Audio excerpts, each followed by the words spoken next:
Excellencies, distinguished panelists, ladies and gentlemen. I'm Ambassador Hamamoto from the U.S. Mission, and on behalf of the group of women ambassadors, I'd like to welcome you all to the third annual Power of Empowered Women event. The group of women ambassadors, empowered women in their own right, are deeply committed to gender equality and to women's full involvement in all aspects of society, and we are thrilled that you could join us today. It is clear that more needs to be done to access benefits of increased gender equality. International Geneva provides a unique platform for gender action. We are launching, together with Ambassador Hamamoto and the Future She Deserves initiative, a new leadership network of international Geneva gender champions. The network is intended to generate momentum at the highest level for greater gender equality through public advocacy and concrete actions that lead to genuine change in the workplace and in programming. One of my personal concrete contributions to this initiative will be to no longer accept invitations to panels that have no female panelists. It's an honor to be surrounded by this group of women because they have all, and you well know, have defied the odds that were very firmly stacked against them by becoming the first women to reach some of the highest positions within their own government or within international organizations as well, making it much easier and more possible for other women to follow in their footsteps. Despite the renewed public support for women's positive engagement and leadership roles, the number of women heading UN peacekeeping missions or political missions, humanitarian missions around the world is still so limited. Do we perhaps need a different approach? I would lie if I said it was easy. It has been a hard way, especially in the beginning when you get into a territory that has been kind of dominated by men. First, you had to act like a man, because then you would be accepted, because that was the qualities they looked up on. And it takes you, at least me, it took 10, 15 years to accept that, you know, I have female qualities that are as important as the men's. So from that time, I was much more aware and really fight, and we created a network to support other females that were alone. And I think that and slowly also the bright men really understood that this is actually a resource. It was extremely important to do it confidently as a woman. I remember from the first day I was determined that it was an advantage to be a woman, and that I could show that a woman could use empathy, could use a different way of leading, and very much leading to support other women. When I was approached in 2013, and I was approached on the basis that there hadn't been a woman at this level of senior mediating in a conflict situation, and therefore the Secretary General was very keen, and I knew that part of Africa relatively well. And again, from the beginning, I was determined that somehow I would have to try to do it differently. Do it well, but try and do it differently. And that was actually more difficult than I had expected. Do you think the world is ready, though, to see a woman at the helm? I hope that the next Secretary General will be a woman, absolutely. Are you thinking of running? I would support the idea of... but the reason I really wanted to be a woman, you know, we've had 7 men, isn't it? And the job lends itself to qualities that women particularly display, and some of those qualities are listening. Okay. You know, it's very important to listen to all levels and all. You know, so yes, I'm 100% for, but it won't be me. So yes, I think there have been barriers and challenges, and I can speak to a whole range of those. But I see them as things to overcome, not as things to stop me.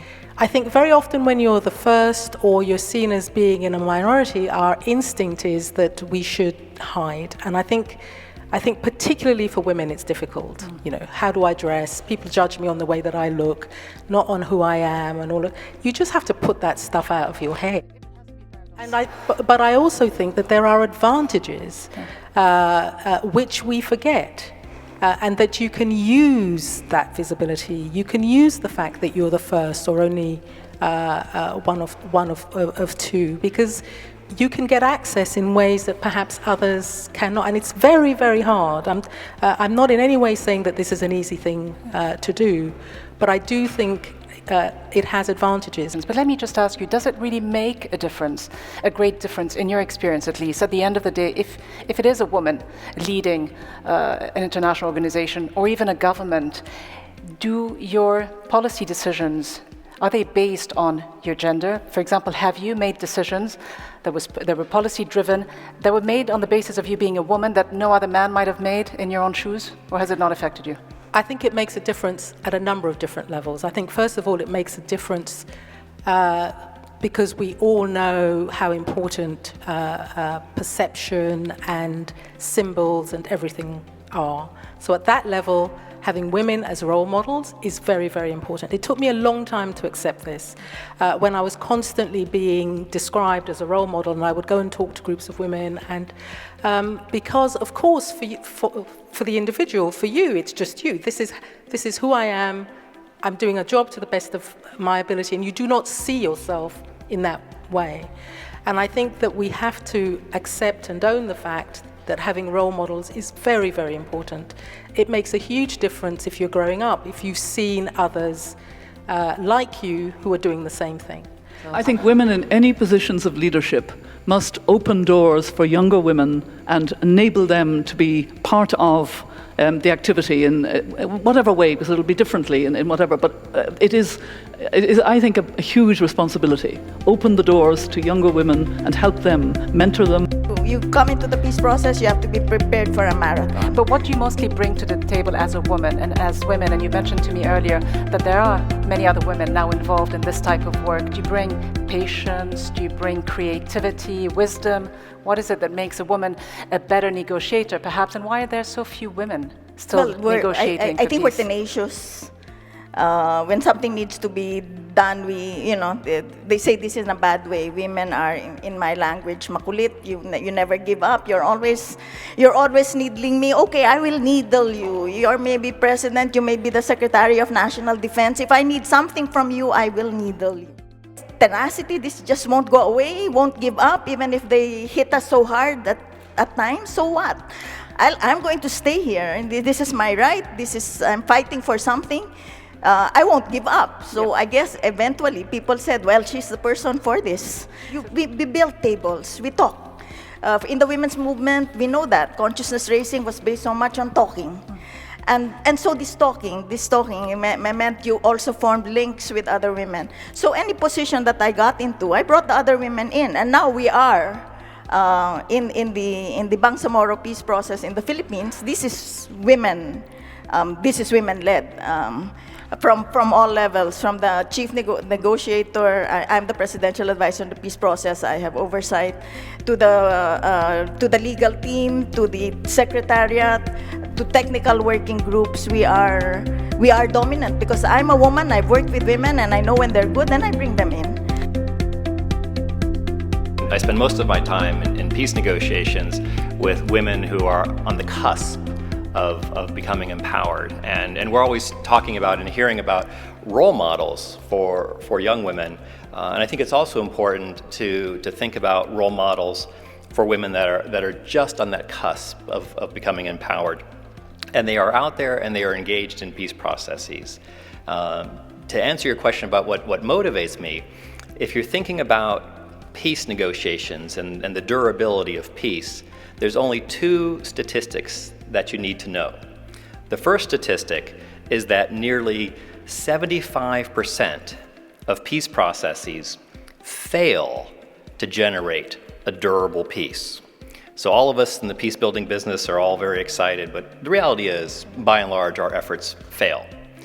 The second factor is that only 10% of the individuals at a peace negotiation table are women, and only 3% of the signatories to peace agreements are women. Go figure. There's a stunning array of barriers to women successfully accomplishing their potential in a peace negotiation. We have a very impressive legal framework of the 7 UN resolutions.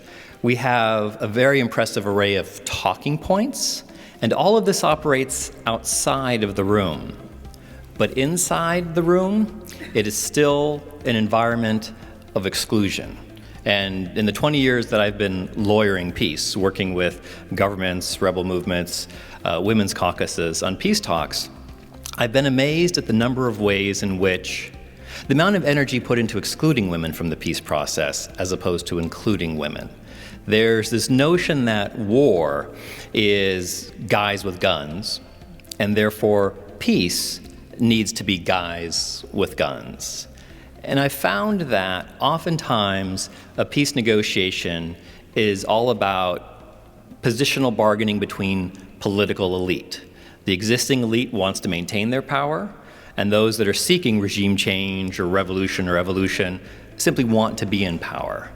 And it's the women who are most threatening to that system of political elite bargaining, and that's why various mechanisms and means are created to exclude them. How did you change the military? Did you soften the approach? It was very important for me to remain a woman. I didn't try to be a man as defense minister, and I looked very much to how the women serving as civilians in the army and in the defense, what their conditions were, because they were much lousier than for those who have a rank. The soldiers didn't have doors at their toilets, the conscripts. So one of my first steps was to demand that all toilets must have a door. And everybody laughed that certainly she will ask for beautiful curtains in the rooms with flowers and so on. Most of us are mothers, and think about our children. I have 4 children and 13 grandchildren and 7 great-grandchildren, and I think very much about them, because that is the future, and I don't want to have an armed future for them. Thank you. Thank you so much.